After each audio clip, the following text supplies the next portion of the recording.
और आते ही उन्होंने इतना अच्छा बोला कि हमको लगा कि तो ऐसे लग रहा है जैसे मजहबी मंचों की खिलाड़ी।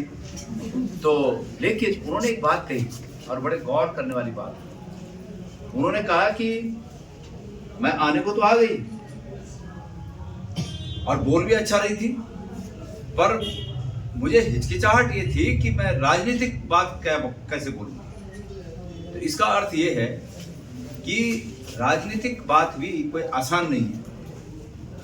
राजनीतिक बात के लिए भी बोलने के लिए उतना ही आत्मविश्वास और उतने ही गहन अध्ययन की आवश्यकता होती है जितना किसी आध्यात्मिक बात को बोलने के लिए या किसी धार्मिक बात को, किसी सामाजिक बात। क्योंकि राजनीति भी एक विषय है। आजकल के जमाने में नेताओं ने उस राजनीतिक विषय को गंदा जरूर कर दिया होगा अपने कृत्यों से, लेकिन फिर भी कोई विषय गंदा नहीं होता। जिस प्रकार मंदिर में या किसी पूजा स्थल में कोई उस पूजा स्थल का संरक्षण करने वाला उस पूजा स्थल का दुरुपयोग कर देता है, तो उससे वो पूजा स्थल दूषित नहीं होता, उसका कृत्य दूषित है। इसी प्रकार राजनीति भी विषय दूषित नहीं है, बल्कि उसको दूषित करने वाला व्यक्ति दूषित है। यहाँ पर आपने जो बात कही, पर इतना कहना चाहता हूं कि धर्म में, अध्यात्म में और राजनीति में फर्क ये है कि तमाम भौतिक जानकारियों की सीमा जहां समाप्त होती है, अध्यात्म की जानकारी वहां से शुरू होती है। ये फर्क है। महत्ता किसी की कम नहीं है। भौतिक विषयों की महत्ता जीवन के लिए आवश्यक है। राजनीतिक विषयों की महत्ता सामाजिक रूप में हमें बहुत आवश्यक है, राजनीतिक रूप में आवश्यक है। ऐसे ही आध्यात्मिक विषयों की समझ भी परमात्मा को पाने के लिए आवश्यक होती है, तो वो अलग विषय है। आपकी बात के आगे हमारे युवा साथी विवेक कुमार जी ने कहा कि आज स्थितियां ये हैं कि युवा बेरोजगार हैं। और ये क्यों है? ये इसलिए है कि इस देश का जनमानस बटा हुआ है, और बटे होने के कारण निश्चित रूप में जो मैंडेट है, उस बटे हुए भाई अगर आप टोटल कर लो दक्षिण भारत से लेकर उत्तर तक और पश्चिम से लेकर पूर्व तक, तो भारतीय जनता पार्टी का मत प्रतिशत विपक्ष से कम है, लेकिन दूसरे बटे हुए हैं। तो बटे हुए हैं इसलिए जो है बीजेपी को ज्यादा बढ़त मिल जाती है, और देश में भी उसका शासन है, यहां भी उसका शासन है। पर सवाल यह है कि लोग इसको कब समझेंगे? बस ये प्रश्न है कि लोग कब समझेंगे। अभी आपने कहा कि लोगों को रोजगार नहीं है। अब रोजगार होगा कैसे? अगर केंद्र में बैठे हुए लोग, अगर राज्य में बैठे हुए लोग ये बोल के अगर सत्ता में बैठे हों कि हम तुमको रोजगार देंगे, अगर ये बोल के वो सत्ता में बैठे हों तो तब तो रोजगार आएगा। लेकिन वो ये बोल के सत्ता में बैठे ही नहीं है, वो तो आपको लड़ा के सत्ता में बैठे। जब आप लड़े हैं, हम लड़े हैं आपस में, तो तब वो सत्ता में बैठे हैं। और चूंकि उनके वादे सत्ता में बैठने के समय रोजगार के थे ही नहीं, विकास के थे ही नहीं, तो कहां से आपकी नाली बनेगी, कहां से आपका रोजगार बनेगा? अभी एक भारतीय जनता पार्टी के जो व्यक्ति यहां चुनाव लड़ रहे हैं, उन्होंने अपने भाषण में क्या बोला? उन्होंने ये कहा कि इस नगर निगम का पैसे से भारतीय जनता पार्टी के नेताओं के घर में एसी लग रहे हैं, उनके घर में अंदर टाइल लग रही है, उनके घर के काम हो रहे हैं, मतलब उनके घर के जो सिविल वर्क कंस्ट्रक्शन के काम है, उनके भारतीय जनता पार्टी के नेताओं के मकान बन रहे हैं नगर निगम के पैसे से। ये कैसे हो रहा है? ये इसलिए हो रहा है कि सत्ता में बैठे हुए लोगों ने नगर पालिका को भंग करके नगर निगम बनाया, और चूंकि नगर निगम के चुनाव को 2 साल से अधिक का समय बाकी था, इसलिए उस पैसे को दृष्टिगत रखते हुए उस पर कब्जा किया, वहां अपनी हुकूमत चलाई, वहां अपनी सरकार चलाई और अपने घर बना रहे हैं। आज देख लो मंत्री जी का कितना बड़ा घर बन रहा है, इसी श्रीनगर में जाके देख लो। मैं पूछना चाहता हूं, गणेश गोदियाल की तो जांच चल रही, करें गणेश गोदियाल की जांच। गणेश गोदियाल पिछले 30 साल से इनकम टैक्स पे ही है, लेकिन मंत्री जी तुमने तो कहीं नौकरी चाकरी की नहीं, ये बता दो कि तुम्हारे इतने बड़े मकान कहां से बन रहे हैं? हमारे पास इतना करने के बाद, 30 साल से इनकम टैक्स भरने के बाद भी वो स्थिति नहीं है।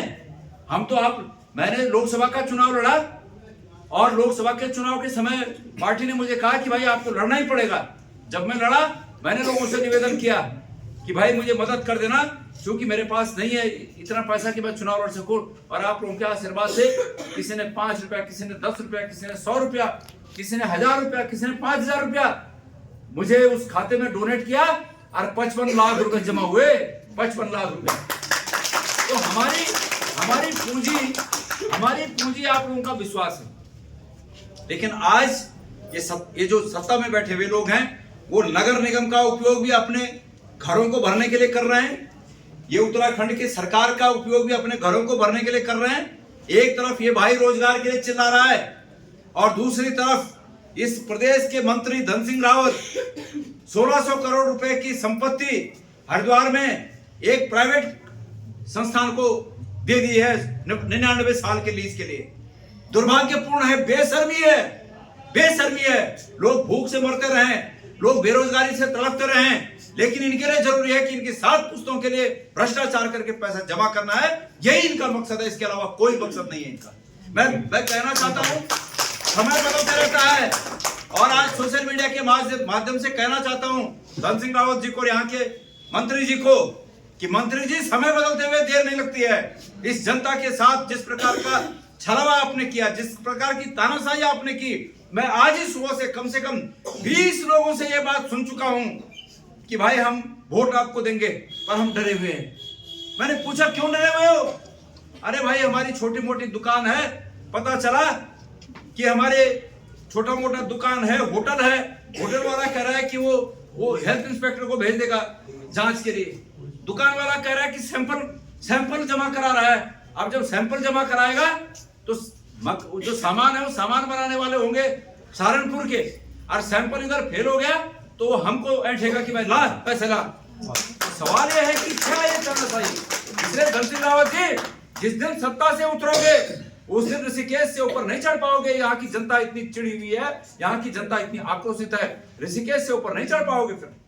इसलिए औंध देवता लेनी चाहत गड़बड़ का बच्चे जब तो आंदा तो तब चौथ में भी रोड चढ़ जा। आज अगर तुम पर सत्ता के देवता है ना तो वही सत्ता के देवता के साथ चौथ में रखा। जय दिन देवता उतरो लो वही दिन क्यों हो लो, ये बात तो ख्याल कर लिया। आज मैं नगर निगम के इस प्रचार में आपके बीच आया हूं और मुझे उम्मीद है कि जिस प्रकार से हमेशा आप लोगों ने कांग्रेस पार्टी को साथ दिया, मुझे अपना समर्थन दिया, आशीर्वाद दिया, उसी प्रकार आज यहाँ पर पार्षद के रूप में भाई विवेक जी को और हमारे मेयर के रूप में बहन बीना रावत जी को आप अपना आशीर्वाद दें। भाई मेरी बात सुनो। अभी मैं अंदर आया और किसी भाई ने कहा मुझे कि गोदियाल जी जब आप विधायक थे तभी आप ही ने कर रखा है उस समय का। पर सुनो मेरी बात सुनो, हमल गड़ल सब समझ देना, हमल जो जहां पर टाइम पर इन कोशिश नहीं करे कि हर जगह पर नौ लगा दे, नहीं करे हमल काम करे और काम करना बाद ये समझे कि ये काम जो मिल करे ये मेरा फर्ज छो, ये फर्ज से पूर्ण करने मेरे काम करे। यहाँ खुद नहीं करे कि लोग याद रखना कि मेरे करी छो, हम नहीं करें। लेकिन अगर मेरे करी छा और कुछ भी भर करी छा 5 साल मिलवी एक सेवा करे, तपस्या ग्रुप में सेवा करे, मैं भी चाहूँ ना तो 4-6 लोग धन सिंह रावत जी जना पर लोग खानो लगा दो और कमा पैसा पर हम नहीं करें काम।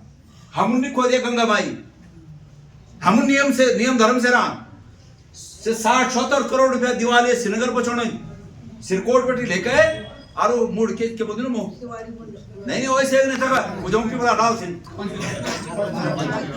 पंच के श्रीयंत्र वक्त का ये 60 करोड़ रुपया की ये श्रीनगर प्रोटेक्शन वॉल मेरे टाइम में बनी था। लेकिन बीजेपी के नेताओं जो बीजेपी के नेता वैसे ठेकेदार भी काम कर लो और कांग्रेस ठेकेदार भी काम कर लो।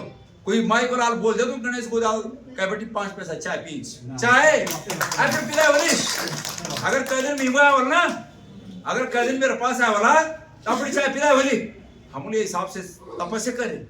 राजनीति भी तपस्या चाहे अगर ईमानदारी से कर जो तो हम तपस्या करें। और अगर मैं तपस्या करी चाहिए श्रीनगर वास्ता, अगर मेरी भलाई करी चाहिए श्रीनगर वास्ता तो आप सब लोग से निवेदन चाह कि मेरी भलाई तय ये भूली पर अरे वो भूलों पर जो हमारा पार्षद थी ना अरे भूली पर मेरा रूप में हुई भलाई तो तुम यूं पर लगा दें। मैं चुनाव हार से दुखी जरूर छूं, लेकिन अगर तुम लोग यूं जिता दिला तो मेरे दुख में कमी हुई।